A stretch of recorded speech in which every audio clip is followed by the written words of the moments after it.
What do you think, Oscar? Got the sun in your eyes?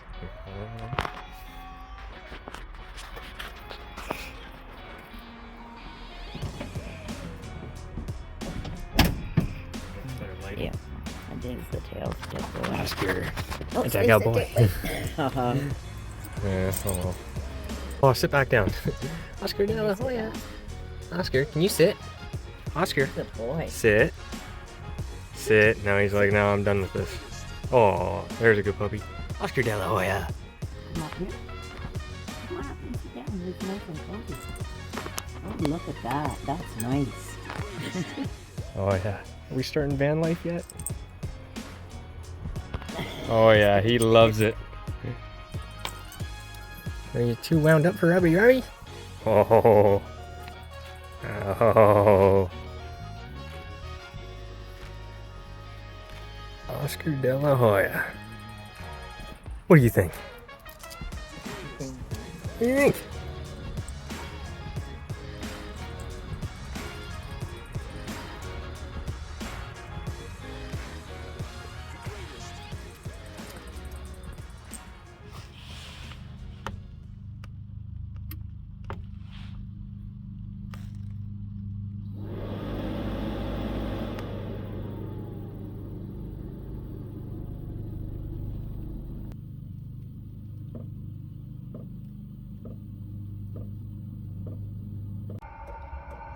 First fire up of the diesel heater of the season. Next week the temperature's dropping like crazy, so I better get this sorted out.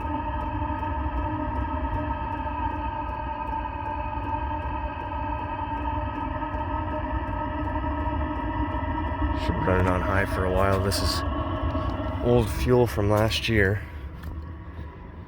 So that's the setup for the tank there. I just had temporarily bungee or zip tied in. Fuel line runs through over to here, over to the unit there. No smoke. Stinks pretty bad, but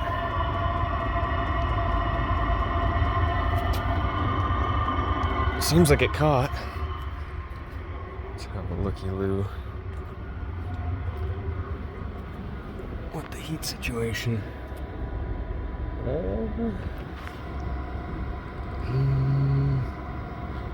Yeah, we're getting heat. Just gonna run it on high for a little bit.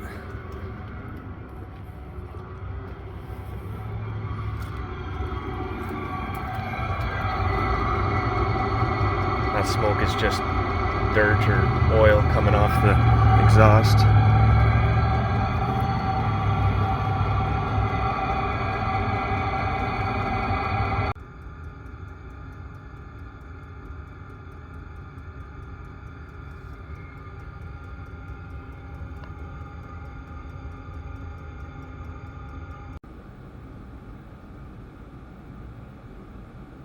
Okay, the plan here, I've got to finish up my panel, cut a little bit of access for filling. We also have to cut a strip so that we can actually see our level.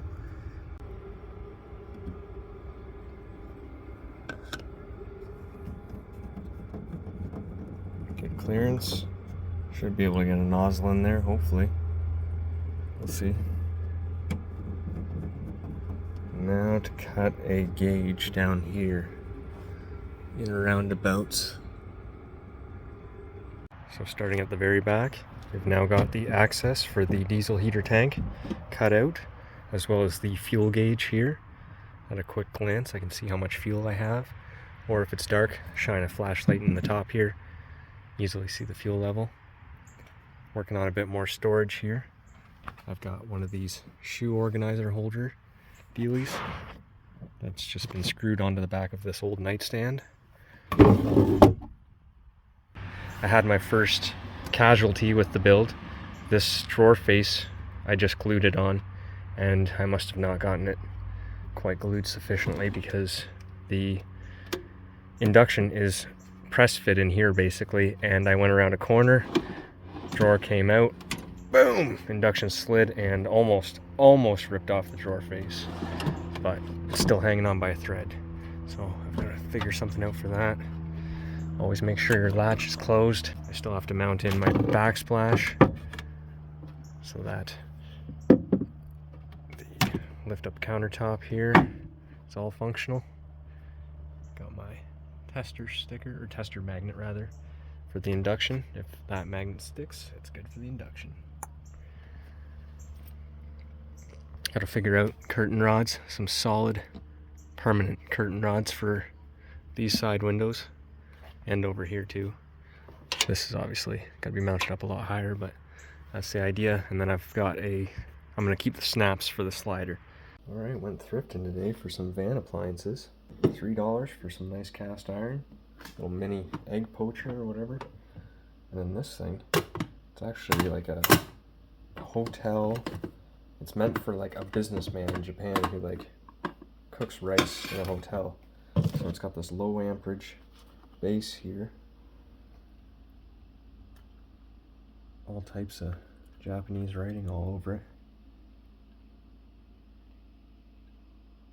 Selectable 240 and 110. Gotta adjust the camera here. Built-in circuit breaker. They don't build stuff like this anymore. The Japanese, ladies and gentlemen. Not Chinese, Japanese. Japanese the good kind.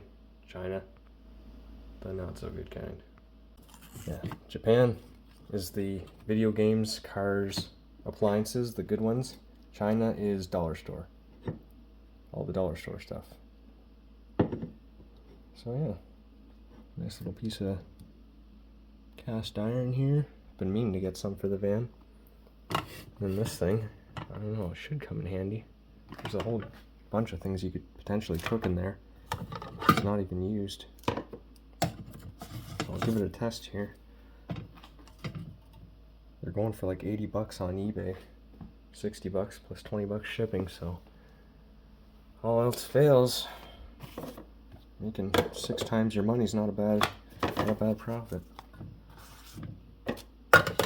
There's supposed to be a carry case that comes with it. I'm amazed that this came with the manual. But yeah, there's a soft case that comes with it.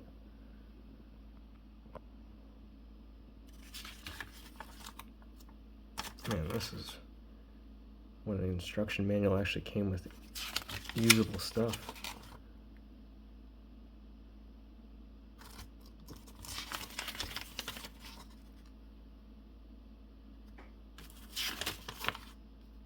Cool. Let's give her a test. Oh, seems to work good. Definitely never used before. Gets water to a nice rolling boil there, which is perfect. So it's very hard to make it boil over. Which it warns against will cause damage to the little base. Yeah. Nothing wrong with that. Nice quality Japanese appliance. $6.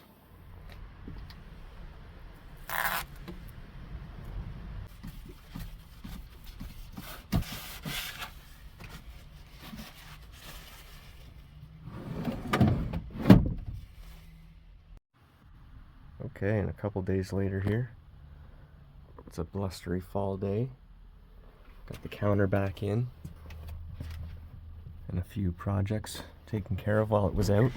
I painted this 2x4 that the TV is mounted on, just the same blue as my drawers. I got my tap mounted up. That's just mounted to it's actually a 3/4 socket. Just like a wrench socket. Like a mechanic socket, I guess you'd call it. Look at this fitment here. Vanlife fitment. That was not planned. It's amazing how things just work out sometimes. The point of my backsplash is more to keep things from falling back there to the abyss, because my backsplash isn't even mounted to my counter. I was thinking about putting some sort of a seal here.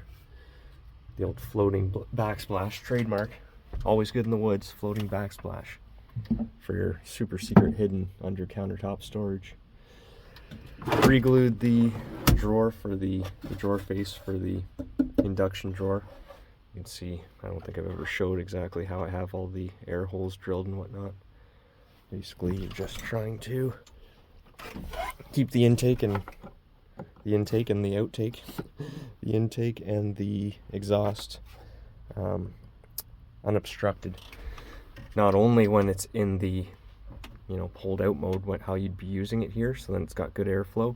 You know, it'll pull air from here and kick it out the back into my cabinet. But then when it's closed here, it still has good airflow at the back. I don't know if you're going to be able to see, but I left space there on purpose. And then you can see how far my drawer goes back. I got the handle holes cut in the slider doors here. Yeah, I got the old BMW 712 mounted up there, proper, not just riding around the sink. Pretty happy about that. And I know what you're saying, I can hear you now.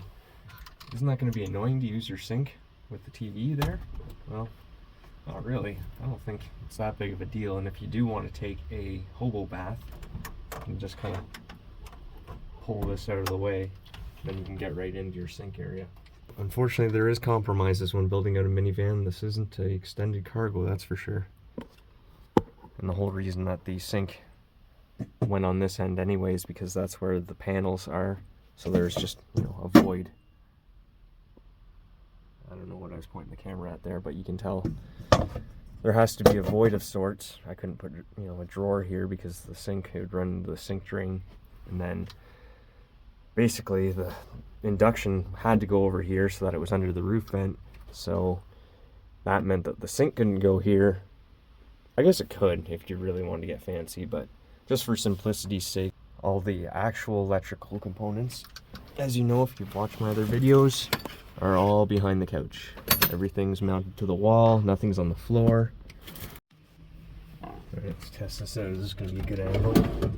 So today on Always Good in the Woods fishing channel, or cooking channel, maybe I'll cook some fish in here, we'll see. That's about it for updates for the command center. I showed you the newest edition, this nightstand here. Just extra storage. I've got it pocket holding at the back here. Got one of those shoe organizers on the back. It might not be permanent either, but for the time being I'm going to need some storage. And I put it at the back here because that gets me a little farther away from the diesel heater. The cap.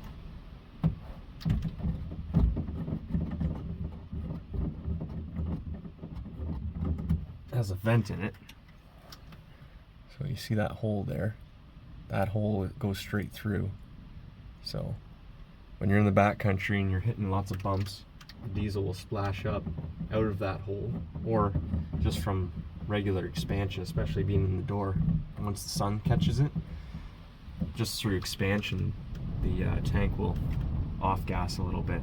So now it's at the very farthest point, because I like to sleep with my head up at the end over here. So it's at the very farthest point from me in the van, which is ideal. I never really liked the idea of having the diesel in, but the diesel heater is a game changer. I wouldn't even honestly be doing this if it weren't for a diesel heater. That's the reason Vanlife was a seasonal thing in the first place.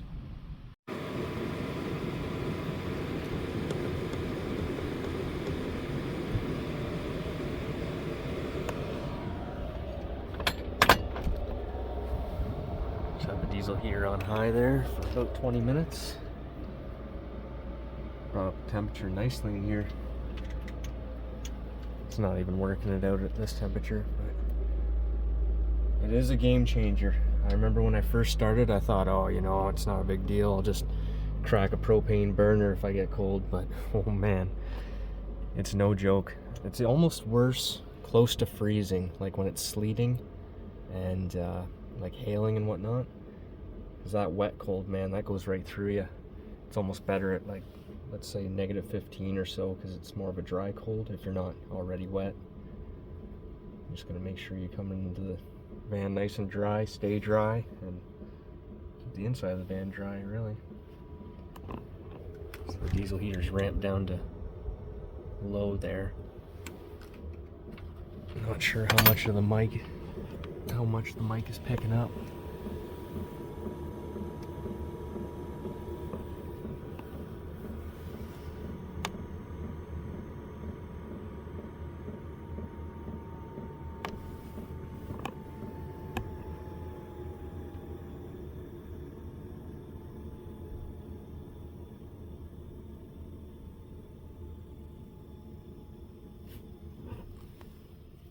It's gonna go through its cool down process. Seems like we're in good shape for winter. All right, that's it for this one. Thanks for hanging out with me. I appreciate you being here, and I'll see you in the next one.